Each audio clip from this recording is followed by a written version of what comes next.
आइए फिर मैंने सत्यता जो आप तक हमेशा देता जा रहा हूं उसे आपके मध्य में लाया हूं। आज जो सत्यता आपके मध्य में ला रहा हूं वह जीवित परमेश्वर प्रभु यीशु की पवित्र शास्त्र बाइबल में से यह पाया गया है। यह कोई दंत कथा नहीं है परंतु सत्य इतिहास जो इसी संसार का, इसी पृथ्वी पर का है, वह आप तक ला रहा हूं। और इसलिए जो सुनने वाले हैं उन्हें परमेश्वर आशीष देंगे। पिछले शुक्रवार को हम सुन रहे थे कि शैतानों ने दुष्टता के कामों के कारण शैतानी संतानों को इज़राइल देश के स्थानों में पूर्व काल में बिठा रखा था ताकि कोई भी दूसरा यहां पर ना बसे और कोई उद्धारकर्ता इस भूमि पर जन्म ना ले। इसलिए शैतान ने कार्य करके ऐसी संतानों को वहां बिठाया था जो जीवते परमेश्वर के विरुद्ध थी। इसलिए पवित्र शास्त्र बाइबल इनके विषय में क्या कहता है हम सुनेंगे। यह संतान कहां से आई थी और कहां की थी जो वहां सारे जगह पर कब्जा करके रखा था। यहोशू इसका 3 अध्याय और 9 आयत में ऐसा लिखा हुआ है, जब इजरायली इजिप्ट देश में गुलामगिरी से निकल आकर वापस कनान रिवर के पास आए तब यहोशू ने कहा है, तब यहोशू ने इजरायलियों को कहा, पास आकर अपने परमेश्वर के वचनों को सुनो, क्योंकि यह जो जगह है वह परमेश्वर ने अपने बाप दादा इब्राहिम को दी थी, वह स्थान है और यहां पर इन लोगों ने कब्जा करके रखा है। तब यहोशू ने अपने इजराइलियों से फिर कहा और यहोशू कहने लगा, इससे तुम जान लोगे कि जीवता परमेश्वर तुम्हारे मध्य में है और वह तुम्हारे सामने से निसंदेह इन जातियों को उस स्थान से निकाल देंगे। और इसलिए पवित्र शास्त्र के मुताबिक वहां कनानियों, हित्तियों और परिजियों और गिलगासियों, एमोरियों और यबूसियों की समाज संतान शैतान ने बिठा रखी थी कि कोई भी जीवते परमेश्वर की संतान यहां पर ना बसे। यह जाति ने इजरायली की पूरी जमीन कब्जा कर इसलिए रखी कि कोई वहां ना आ सके। गाजा से लेकर पूरी भूमि स्वर्गीय परमेश्वर ने इब्राहिम को वाचा बांधी थी कि मैं तेरे संतान को और तुझे दूंगा। इब्राहिम ने तुझे, प्रभु कह रहा है, परमेश्वर इब्राहिम से कह रहा है, इब्राहिम मैं तुझे और तेरी संतान को यह देता हूं। लिखा हुआ है उत्पत्ति किताब 12 और 7 में, तब यहोवा ने अब्राहम को दर्शन देकर कहा, यह देश मैं तेरे वंशज को और उसमें वहां यहोवा के लिए, जब उसने उसका दर्शन पाया तो इब्राहिम ने वहां पर एक परमेश्वर के लिए वेदी बनाई। ऐसा लिखा हुआ है उत्पत्ति 13 और 17 में। परमेश्वर ने इब्राहिम से कहा, उठ उस देश की लंबाई और चौड़ाई को गिन ले और वहां चल, क्योंकि मैं उसे तुझी को दूंगा। उत्पत्ति किताब इसका 13वां अध्याय 28 आयत में ऐसा लिखा है, उसके पश्चात अब्राहम अपना तंबू उखाड़ कर ममरे के बांझ के वृक्ष में हेब्रोन में थे जाकर रहने लगा, और वह भी यहोवा के लिए वेदी बनाई। अब हम अब्राहम के बुलाए जाने पर क्या इतिहास बाइबल का बताता है कि किस रीति से परमेश्वर ने उस घर से बुलाया, उसके विषय में जानेंगे। उत्पत्ति किताब 12 और 1 में कहा है, यहोवा परमेश्वर ने अब्राहम से कहा, अपने देश और अपने कुटुंबियों और अपने पिता के घर को छोड़कर उस देश में चला जा जो मैं तुझे दिखाऊंगा। देखो, जीवित परमेश्वर का दर्शन अब्राहम को हुआ। अब्राहम जीवित परमेश्वर को देखते हुए यह सब सुन रहा है। लिखा हुआ है उत्पत्ति किताब 12:2 में, और मैं तुझसे एक बड़ी जाति बनाऊंगा, तुझे आशीष दूंगा और तेरा नाम महान करूंगा, और तू आशीषों का मूल पिता होगा। देखो, जब परमेश्वर किसी को चुन लेता है तो भारी आशीष उसे देता है। मित्रगण, आज जो यहूदी क्रिश्चियन और मुस्लिम लोग और उनके देश है, वे है, यह सब अब्राहम को परमेश्वर की ओर से मिली हुई आशीष है। इसीलिए इनकी संख्या पृथ्वी पर सबसे ज्यादा है। जीवते परमेश्वर की आशीष अब्राहम को मिली थी, और उसी का परिणाम है आज हम सारे संसार में क्रिश्चियन समाज, यहूदी समाज, यहूदी लोग और क्रिश्चियन लोग और मुस्लिम समाज को देख रहे हैं। आगे ऐसा लिखा है,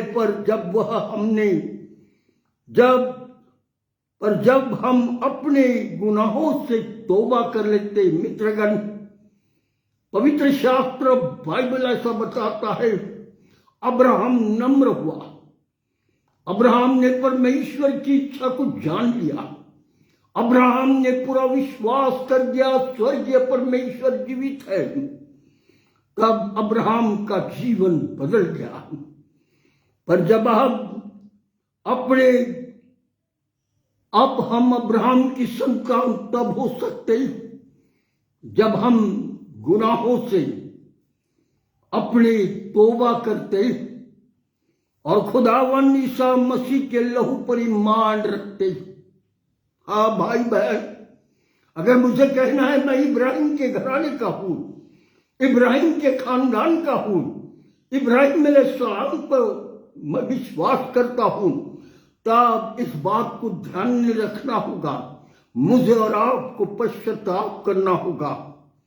मुझे और आपको हमारे गुनाहों के लिए तौबा करना होगा, और खुदावंद यीशु मसीह के लहू के द्वारा वो नजात पानी होगी, और तौबा करके गुनाहों को और माफी खुदावंद यीशु मसीह से मांग लेना होगा। तब हम नजात पाते हैं, और तब हम खुदावंद ईसा मसीह के राज्य के वारिस प्रवेश कर सकते हैं। यह सत्य बात है। हम सब इब्राहिम की संतान हैं। आज इब्राहिम अलैहिस्सलाम खुदावन के बादशाहत में है। अगर हमें जहां इब्राहिम अलैहिस्सलाम है वहां जाना है तो खुदावन ईसा मसीह पर पूरा ईमान लाना होगा और अपने गुनाहों के लिए तौबा करना होगा। जब इब्राहिम ने दर्शन पाकर अपने घर आया, उसका पिता 13 मूर्तियां बनाने वाला और उसे बेचने वाला था। इब्राहिम ने एक बड़ी लाठी ली और बड़ी लाठी लेकर जितनी मूर्तियां घर के अंदर थी उसे तोड़ डाला।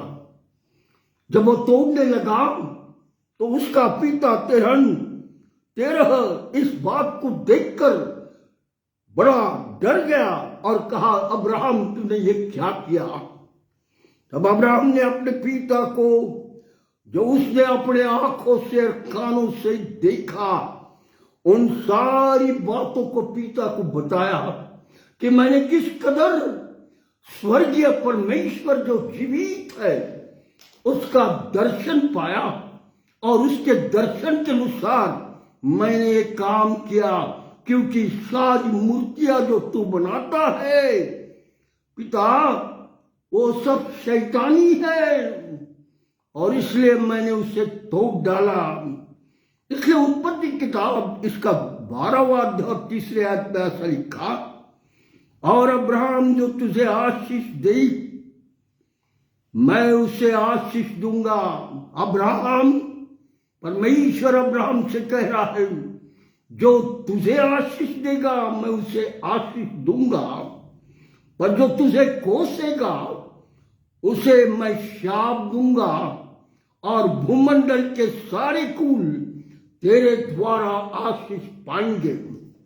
हाँ मित्रगण, आज आप देख रहे हैं इसी इब्राहिम के कारण क्रिश्चियन समाज आशीषित है वर्ल्ड का। इसी इब्राहिम के सलाम के कारण उसने खुदावन यीशु मसीह पर मोहब्बत और प्यार किया। उसने ईमान रखा कि खुदावन यीशु मसीह ही जीवता देहिंदा है और इसीलिए उसने प्रभु यीशु पर विश्वास किया, खुदावन यीशु पर, और उसका हो गया। इसलिए उसे यह आशीष दी गई कि मैं तेरे संतानों को आशीषों से भरूंगा। उत्पत्ति किताब इसका 12वां और 4थी आयत में क्या लिखा है? यहोवा परमेश्वर के इस वचन के अनुसार अब्राहम अपने घर से निकलकर चला और साथ में लूत को भी संग लेकर चला। अब्राहम हराम देश से निकला, उस समय उसकी उम्र 75 साल की थी। आज इसीलिए पवित्र शास्त्र बाइबल आगे कहता है उत्पत्ति 12:5 में, इस प्रकार अब्राहम अपनी पत्नी सारे और अपने भतीजे लूत को और जो धन उन्होंने इकट्ठा किया था और जो प्राणी सब उनके पास थे उन सबको और नौकरों चाकरों को लेकर कनान देश जाने के लिए निकल गए और वे कनान देश में पहुंच गए। उत्पत्ति किताब इसका 12 और 6वीं आयत में कहा है, उस देश के बीच से जाते हुए अब्राहम शेकेम में जहां मोरे का बांझ है पहुंचा और उस देश के कनानी लोगों, वहां कनानी लोग रहा करते थे और वही लोग थे जिन्होंने कब्जा करके रखा था। कनानी, हित्ती, हिब्बियों, परिजियों, गिलगालियों, एमोरियों और यबूसियों उनके देश में से परमेश्वर इन्हें निकाल देगा। उत्पत्ति किताब इसका 12वां अध्याय 7वीं आयत। तब यहोवा परमेश्वर ने अब्राहम को दर्शन देकर कहा, यह देश मैं तेरे वंशज को दूंगा। और उसने वहां एक वेदी बनाई।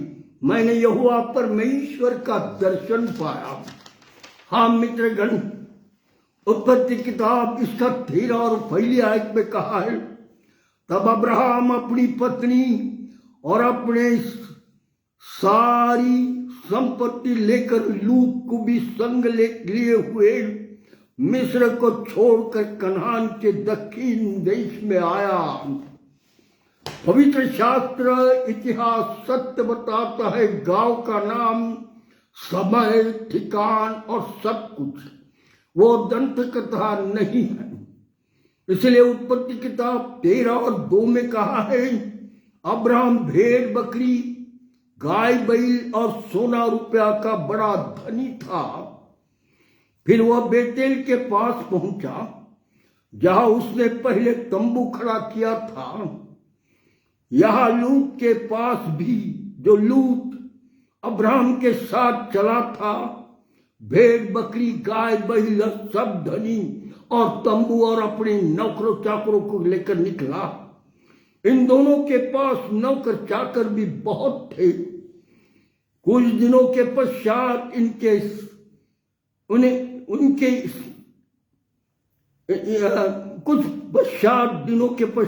इनके यानी इब्राहिम के और लूत के नौकरों के बीच में झगड़े होने लगे। जानवरों के झगड़े, नौकरों के झगड़े, यह सब देखकर इब्राहिम कहने लगा। इब्राहिम ने ये बातें देखकर लूत से कहा, और मैंने नौकरों चाकरों और जानवरों में झगड़ा होते हुए देखा है। तब उत्पत्ति 13 और 8 में लिखा है, तब अब्राहम लूत से कहने लगा, मेरे और तेरे बीच, मेरे और चरवाहों के बीच में झगड़ा होने लगा है, क्योंकि हम लोग, और ये अच्छा नहीं दिखता क्योंकि हम भाई बंद हैं, हमारे बीच में झगड़ा नहीं होना। इसलिए परमेश्वर का दास अब्राहम क्या कहता है, लूत को देखो। उत्पत्ति किताब 13:9 में लिखा है, क्या सारा देश तेरे सामने नहीं? इसलिए मुझसे अलग हो जा। यदि तू बाईं ओर जाएगा तो मैं दाहिने ओर जाऊंगा, यदि तू दाहिने ओर जाएगा तो मैं बाईं ओर जाऊंगा। उत्पत्ति किताब इसका 13 और 10 में कहा है, तब लूत ने आंख उठाकर एर्देन की सारी तराइयों को देखा और देखकर कहा, मुझे वहां जाना होगा, क्योंकि वो हरी भरी स्थान है, वहां नदी भी बहती है। मेरे जानवरों के लिए, मेरे नौकरों के लिए, मेरे घर के लिए वो स्थान बहुत अच्छा है। परंतु पवित्र शास्त्र बाइबल 13 और 11 में क्या है कहता है, इसलिए लूत अपने लिए एर्देन की सारी तराई को चुन के पूरब की ओर चला और वे एक दूसरे से अलग हो गए। पवित्र शास्त्र बाइबल आगे कहता है 13:12 में, अब्राहम कनान देश में रहा, परंतु लूत उस तराई के नगरों में रहने लगा और अपना तंबू सदोम के निकट खड़ा किया। पवित्र शास्त्र बाइबल आगे कहता है 13 और 13 में, सदोम के लोग परमेश्वर यहोवा के लेखे में बड़े दुष्ट और पापी थे। इसका इतिहास आने वाले शुक्रवार को हम सुनने जा रहे हैं।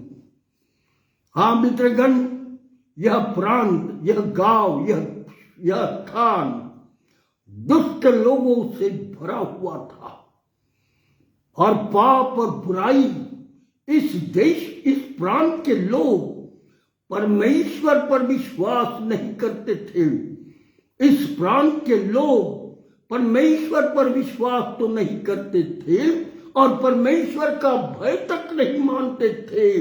उनका क्या हुआ है, आने वाले शुक्रवार को हम सुनेंगे। और इसलिए पवित्र शास्त्र उत्पत्ति 13:14 में कहता, जब लूत अब्राहम से अलग हो गया, तब उसके पश्चात यहोवा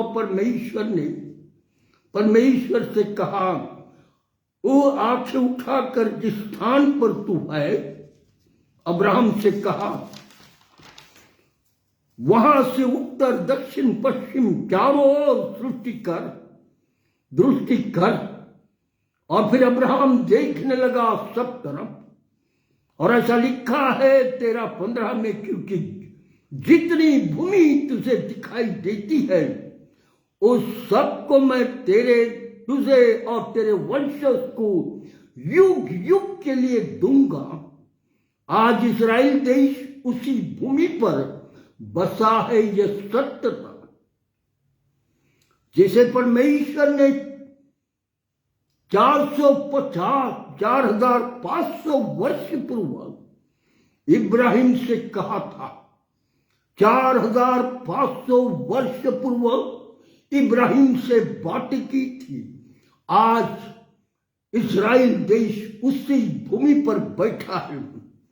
उत्पत्ति किताब इसका 13 और 16 परमेश्वर ने इब्राहिम से कहा, देखो क्या कहा, मैं तेरे वंशज को पृथ्वी की धूल के किनकों के समान बढ़ाऊंगा, बहुत करूंगा, यहां तक कि जो कोई पृथ्वी की धूल की किनकों को गिन सकेगा वह तेरे वंशज को गिन सकेगा। यह आशीष अब्राहम को जीवते परमेश्वर ने दी और इसीलिए आज हम देखते हैं कि सारे लोग क्रिश्चियन समाज के इस पृथ्वी पर पाए जाते हैं। देखो यह सत्य था आज जो हमारे आंखों के सामने है। आज संसार में क्रिश्चियन यहूदी लोग विश्व के देशों में और आज 155 देश क्रिश्चियन देश है। देखो मुस्लिम समाज के लोग भी इब्राहिम की संतान हैं, इसलिए आज संसार में दूसरे नंबर पर मुस्लिम समाज की लोक संख्या है, उनके देश भी ज्यादा है। यह आशीष दोनों समाजों को परमेश्वर ने इब्राहिम के कारण दी। यह सत्यता आज आपके सामने क्लियर है। अब्राहम ने जीवते परमेश्वर की आज्ञा मानी। आज हम मनुष्य जाति को मौका है कि हम जीवते परमेश्वर की माने और उसकी पवित्रता में चले और परमेश्वर की इच्छा के मुताबिक हम अपने जीवन को रखें। तब स्वर्गीय आशीष हम पर आएगी। हर एक आशीष जीवते परमेश्वर प्रभु यीशु से आती है और वह अपने चुने हुओं को आशीषों से भरता है। बाइबल के पवित्र शास्त्र के मुताबिक इब्राहिम से एक जगह गलती हो गई। उत्पत्ति किताब इसका 15 अध्याय और 7वीं आयत में ऐसा लिखा है, तब उसने यानी इब्राहिम ने अब्राहम से कहा, परमेश्वर ने अब्राहम से कहा, मैं वही यहोवा हूं जो तुझे कसदियों के ऊर नगर से बाहर लाया हूं। 15वां अध्याय उत्पत्ति किताब 15:8 में अब्राहम ने कहा, हे प्रभु यहोवा परमेश्वर, मैं कैसे जानूं कि इन सारी बातों का अधिकारी मैं हो सकूंगा। उत्पत्ति किताब 15 और 9 में परमेश्वर यहोवा ने अब्राहम से कहा, मेरे लिए तू 3 बरस की एक कल्लोल और 3 बरस का एक बकरा और 3 बरस का एक मेढ़ा और बिल्डू और कबूतर का बच्चा ले आ और इन सबों को 20 से 2 टुकड़े कर देना और टुकड़ों को आमने सामने रखना, पर चिड़ियों के टुकड़े न करना। यहां परमेश्वर ने एक जिम्मेवारी इब्राहिम को दी थी। उत्पत्ति किताब 15 और 11 में कहा, इसलिए इसकी रक्षा करना। जब मांसाहारी पक्षी लोथ पर झड़प मार रहे थे तो अब्राहम उन्हें उड़ाता रहा, परंतु खाने नहीं दिया। पवित्र शास्त्र बाइबल उत्पत्ति 15:12 में कहता है, जब सूर्य अस्त होने लगा तब अब्राहम को भारी नींद आई और देखो अत्यंत भय और महा अंधकार से वह छा गया और हिंस्र पशुओं ने आकर जितनी भी वस्तु अर्पण के लिए रखी हुई थी, हिंस्र पशुओं ने आकर वो खा ली। परमेश्वर का वचन अब्राहम से क्या कहता है 15:12 में, 15:13 में, तब यहोवा परमेश्वर ने अब्राहम से कहा, यह निश्चित जान कि तेरे वंश पराय देश में परदेशी होकर रहेंगे। तेरे वंशज जो तुझसे पैदा होंगे वह पराय देश में परदेशी होकर रहेंगे और उस देश के लोगों के दास बनकर रहेंगे और वे उनको 400 वर्ष तक दुख देते रहेंगे। हम सब जानते हैं कि इज़राइल के यहूदी लोग इसी देश में 400 वर्ष तक गुलामगिरी में रहे। ये कारण ये क्योंकि विश्वास मजबूती से आना चाहिए, इसलिए परमेश्वर ने सारी इजरायली देश के लोगों को इसी देश में 400 वर्ष गुलामी में रखा कि वो मैं ईश्वर हूं, मैं जीवता परमेश्वर हूं। इसके कई पक्के प्रमाण पाकर मजबूत होकर इस सारे संसार में एक आदर्श देश बने और वही हुआ। 400 वर्ष गुलामी में कष्ट करते रहे और फिर मूसा के द्वारा परमेश्वर ने उन्हें दिखाया कि मैं जीवता परमेश्वर हूं, मैं अद्भुत कार्य करने वाला परमेश्वर हूं। इसीलिए लाल समुद्र के 2 भाग मूसा के द्वारा कर डाला और वहां से इजरायलियों को रास्ता निकाला। मित्रगण, आने वाले दिनों में इन सब बातों को सुनेंगे और उस देश में 400 वर्ष तक इजराइल गुलामगिरी में रहा। यह अब्राहम को जो परमेश्वर की आज्ञा दी थी उसमें वो कमजोर पाया जाने के कारण यहां पर इस्राएलियों को गुलामगिरी सहनी पड़ी।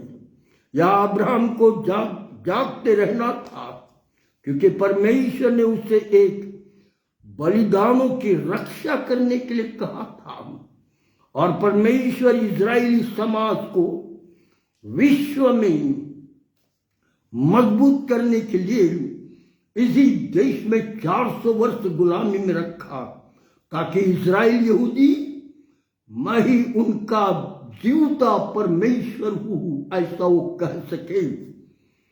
आगे हम इस सारी इतिहासों को देख लेंगे, परंतु परमेश्वर ने कहा तेरी संतान पर अब्राहम और उसकी पत्नी दोनों के बारे में जब इतिहास पाया जाता है तो ऐसा कहा है अब्राहम की पत्नी सारे बांझ थी और उसकी उम्र बढ़ते चली गई और जब वह सारे अब्राहम की पत्नी 90 बरस की थी वह बुढ़ी थी और अब्राहम 100 बरस का बूढ़ा हो गया।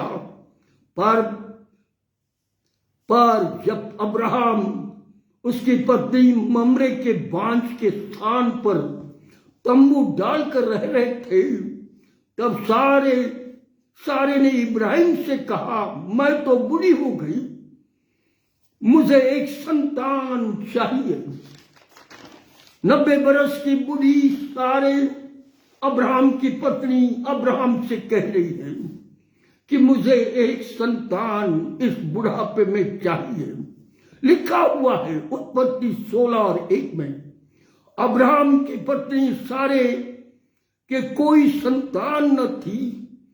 उसके यहां एक हाजिरा नाम की एक स्त्री मिस्र से इसी देश से लाई हुई दासी थी और यहां पर पवित्र शास्त्र बाइबल ये कहता है, उत्पत्ति 16 और 12 में, सारे ने अब्राहम से कहा, देख यहोवा परमेश्वर ने तो मेरी कोख बंद कर रखी है, इसलिए मैं तुझसे विनती करती हूं कि तू मेरी दासी के पास जा।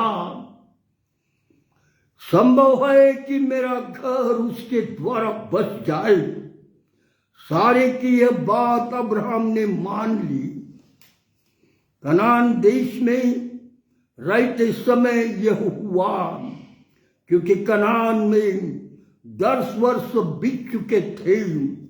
तब सारे ने अपनी दासी हाजिरा को अब्राहम को दी। वह गर्भवती हुई। जब हाजिरा गर्भवती हो गई तो वो सारे को तुच्छ समझने लगी और सारे की मजाक उड़ाने लगी, क्योंकि सारे बांझ थी, 90 बरस की बूढ़ी थी। इसलिए उसकी बटकनी, उसकी जो सेवा करने वाली थी, वो मजाक उड़ाने लगी। परंतु परमेश्वर जो कुछ नहीं हो सकता वह करके दिखाता है। इसे कहते हैं जीवते परमेश्वर की जीवित आत्मा का काम विश्वासियों के लिए। आज मैं यहीं पर समाप्त करूंगा।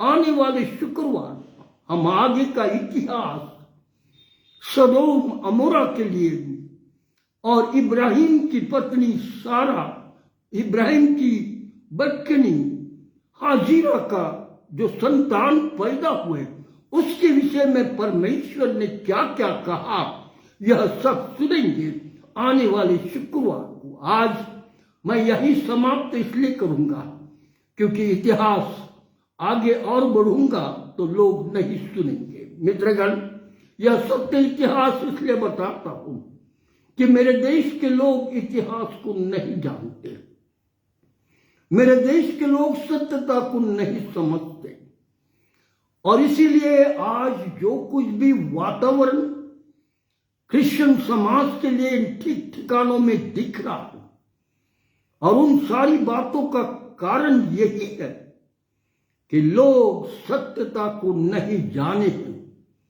इसलिए असत्य के काम कर कर दुष्टता फैलाना, बुराई करना, चर्चे तोड़ डालना, क्रिश्चियन पास्टरों को मारना, यह शैतान की ओर से है। आने वाले बुधवार को आप सुनोगे कि परमेश्वर क्या करता है ऐसे लोगों के लिए। आइए हम प्रार्थना करें। हमारे स्वर्गीय जीवित परमेश्वर पिता, हम पापियों के उद्धारक प्रभु यीशु, कितनी सुंदर बात है कि तूने पवित्र शास्त्र, जीवता वचन मनुष्य जाति के लिए तूने इस पृथ्वी पर रखा कि हम अपने देश के प्रिय लोगों को, जिनसे हम प्यार करते हैं, जिनको हम अपना समझते हैं, उन तक सत्यता पहुंचाए। प्रभु, तूने अंत के दिनों के विषय में कह दिया था कि इस प्रकार की परिस्थिति सारे पृथ्वी पर होगी, और आज हम उस सत्यता को देख रहे हैं। परंतु आज तेरा वचन तेरे लोगों के मध्य में गया। मैंने जो सत्य इतिहास बाइबल का है वो लोगों तक पहुंचा दिया। मेरे देश के लोगों को आशीष दे, मेरे देश के लोगों को संभाल ले प्रभु। दुखी लोगों के आंसुओं को पूछ, परेशान मंदों की परेशानियों को दूर कर, बीमारों को तू चंगाई देने वाला परमेश्वर है। हम जानते प्रभु तेरे इतने अद्भुत कार्यों के कारण जो कोई लोग अगर विश्वास तुझ पर नहीं करते तो हम समझ जाते हैं शैतानों ने उनकी आंखें और कान सत्यता देखने और सुनने के लिए मना किया है। परंतु हम तुझसे प्रार्थना करते वे सत्य इतिहास को सुने, सत्य बातों को सुने, और तू जीवते परमेश्वर पर विश्वास करे। प्रभु सबको आशीष दे, मेरे देश को आशीषों से भर और हर एक की रक्षा कर, यीशु प्रभु के नाम से। आमीन आमीन।